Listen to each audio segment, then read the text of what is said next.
There is a particular kind of helplessness that European governments know very well. It is the helplessness of a continent that spent the last 80 years building its security architecture entirely around the assumption that the United States would always be there, always willing, always reliable, always committed to the same rules-based international order that allowed European democracies to rebuild from the rubble of two world wars and construct the most successful experiment in multinational peaceful cooperation in human history. For 80 years, that assumption held. Sometimes imperfectly, sometimes grudgingly, sometimes at enormous cost and controversy. But it held. It is holding less well in March 2026. Because right now, European stock markets are in turmoil. European energy prices are climbing toward crisis levels not seen since the darkest days of the Russia-Ukraine energy shock. European governments are caught between a domestic public that is horrified by the civilian casualties of an American-led war in Iran and an American ally who is demanding loyalty while offering uncertainty. And the man in the White House, the same man whose tariff policies spent years destabilizing European trade relationships, is reportedly furious at Europe for its mixed response to a war he started without consulting a single European government. This is the story of what the Iran war looks like from Brussels, Berlin, Paris, and London. And it is a story that connects directly to your savings, your pension, your heating bill, and the price of everything that gets transported by a vehicle that runs on fuel that ultimately traces its origin to a region that is currently on fire. Let's start with the markets, because the numbers tell the story with a precision that political language cannot match. On March 1st, 2026, Day 2 of Operation Epic Fury, European markets opened to a bloodbath. The Euro Stoxx 600, which tracks the 600 largest companies across European exchanges and serves as the continent's primary benchmark equity index, fell sharply at the open. Germany's DAX, the index of Germany's 40 most important industrial and financial companies, the economic heart of Europe's largest economy, was bleeding from the opening bell. France's CAC 40 followed suit. Britain's FTSE 100 dropped. The pan-European sell-off was broad, indiscriminate, and driven by a single overwhelming factor: the sudden realization that a major military conflict in the world's most critical energy-producing region had just begun, with no clear endpoint and no obvious containment plan. Bloomberg captured this moment precisely in their headline from the period. European stocks post worst two-day drop since April, meaning that in just the first 48 hours of the Iran war, European equity markets suffered their most severe two-day decline in nearly a year. Months of gains erased. Retirement account balances shrunk. Pension fund valuations knocked down. And this was just the beginning. Then, on March 4th, something interesting happened. A story surfaced, reported initially by The Guardian, that Iran had engaged in secret outreach to end the war. The details were vague. The sourcing was indirect. Nobody on the record from any government confirmed it. But the mere suggestion that Iran might be looking for an exit from the conflict was enough to send European markets into a relief rally. Bloomberg reported it as European stocks rebound on hopes of fast resolution to Iran war. Reuters described stocks recovering from sell-off driven by war fears. CNBC noted European markets posted a modest rebound. For one brief, hopeful day, European investors exhaled. The relief lasted approximately 24 hours. When it became clear that no ceasefire was forthcoming, that strikes were continuing, that Iran's foreign minister was about to go on PBS and declare all negotiations dead, the rally collapsed as quickly as it had appeared. By March 5th, CNBC was back to reporting European stocks closing lower as Iran war sentiment dominated. And by March 9th, day 10 of the war, MSN and Reuters were both confirming that European shares had fallen to their lowest levels in over 2 months, with no recovery in sight. Euronews reported that economists across the continent were warning in increasingly urgent terms that a prolonged conflict could set back European growth forecasts and further squeeze European households who were already struggling with elevated inflation and sluggish post-pandemic economic growth. To understand why Europe is so specifically and deeply vulnerable to this particular conflict, You need to understand the geography of European energy dependence in a way that most political commentary skips over in favor of the more dramatic military details. The United States of America, over the past decade and a half, has undergone an extraordinary energy transformation. The shale revolution, the development of hydraulic fracturing and horizontal drilling technologies that unlocked vast reserves of oil and natural gas from previously inaccessible rock formations, turned the United States from a net energy importer to the world's largest oil and gas producer. America has sufficient domestic production to buffer itself, at least partially, from Middle Eastern supply shocks. That buffering is imperfect and incomplete. Global oil prices affect American consumers regardless of where the oil is produced, because oil is a globally traded commodity. But the United States has a degree of energy independence that Europe fundamentally does not. Europe imports the majority of its oil. It imports significant quantities of natural gas in liquid form. And a substantial portion of those imports come from Gulf producers, Saudi Arabia, the UAE, Kuwait, Iraq, whose exports pass through the Strait of Hormuz. When the IRGC began attacking tankers and Iranian officials declared the strait closed, European energy markets did not just react to an abstract geopolitical risk. They reacted to a direct, concrete threat to their supply chain. This is the second major energy shock Europe has faced in 4 years. The first came in 2022, when Russia's invasion of Ukraine and the subsequent Western sanctions on Russian energy exports triggered a crisis that sent European natural gas prices to levels 500 to 600% above their historical averages. That crisis cost European households hundreds of billions of euros in higher energy bills. It pushed some industries, particularly energy-intensive manufacturers in Germany, into deep financial difficulty. It forced European governments to spend enormous amounts of money on emergency subsidies to prevent the worst social impacts. The European economy spent much of 2023 and 2024 slowly, painfully recovering from that shock. And now, just as that recovery was consolidating, it faces a second blow. Euronews economists quoted in their coverage described the risk plainly.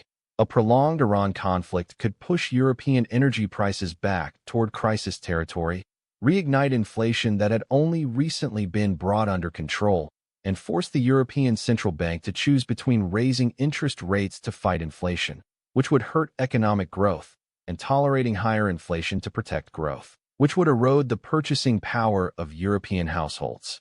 Neither option is good. Both options represent choices between different flavors of economic pain. The European government response to all of this has been, to put it generously, conflicted. And this is where the political dimension of the story becomes as damaging as the economic one. Trump's decision to launch Operation Epic Fury was not coordinated with European allies. There were no consultations at NATO. There was no advance warning to European capitals that a major military campaign against Iran was about to begin. European governments woke up on February 28, 2026, to learn from press reports, the same press reports you and I were reading, that the United States and Israel had begun bombing Iran. That is not how an alliance is supposed to work. That is not how a partnership of equals, which is what the transatlantic relationship is supposed to be, is supposed to function. The European response was, predictably, divided. Some governments, those with close ties to Washington, those led by leaders who need American security guarantees for domestic political reasons, expressed qualified support for the stated objectives of degrading Iran's nuclear capability. Others were more critical, calling for restraint, expressing concern about civilian casualties, and invoking international humanitarian law.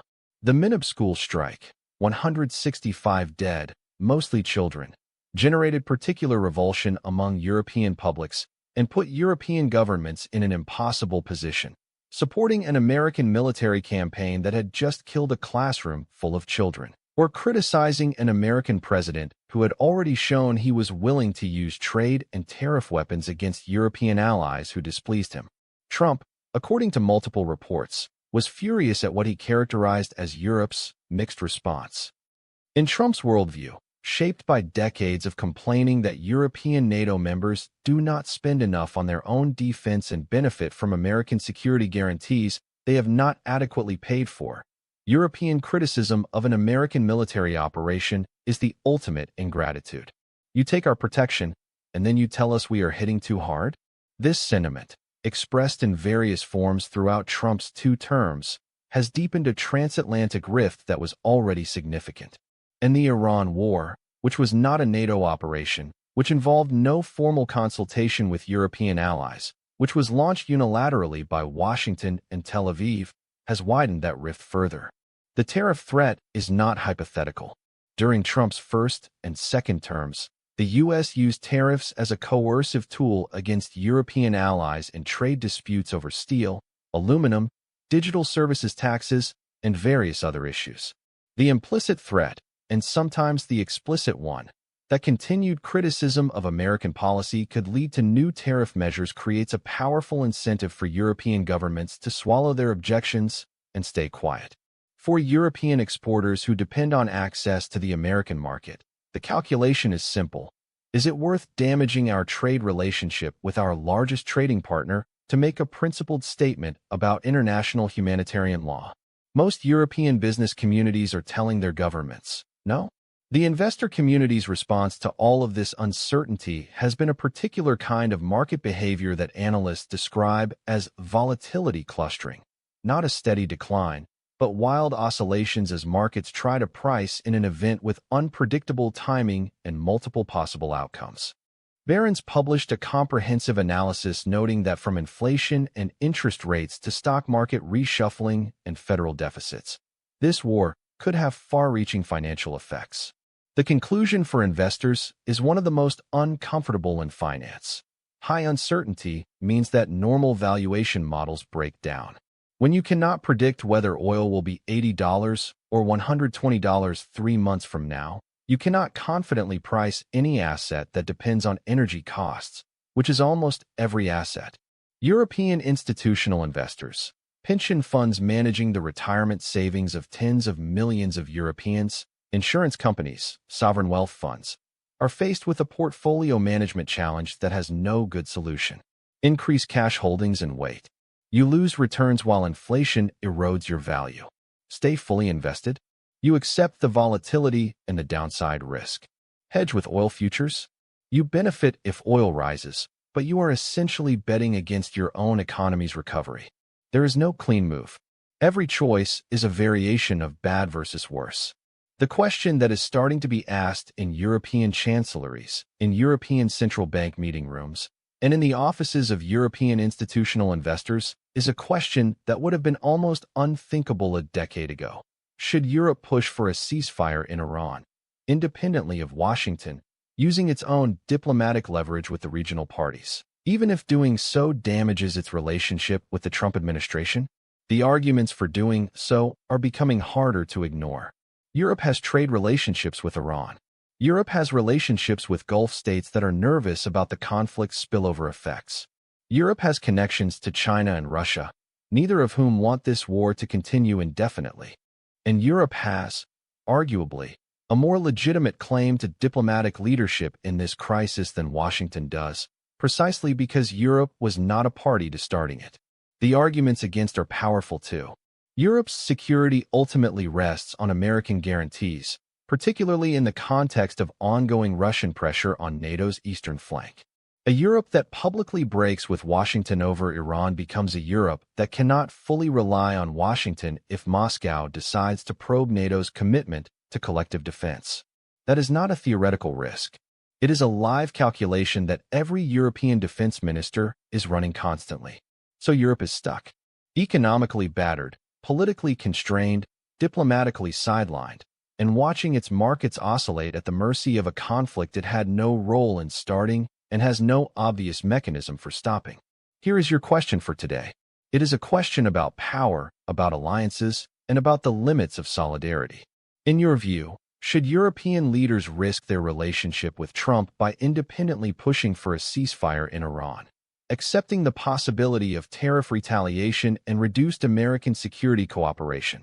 If they believe the economic and humanitarian cost of continuing the war outweighs the strategic benefit? Or does European dependence on American security make that kind of independent action an impossible luxury? I want to know what you think. Leave your answer in the comments. Share this video with someone who follows markets and foreign policy. And subscribe, because the European dimension of this war is one of the most underreported and most consequential stories of our time.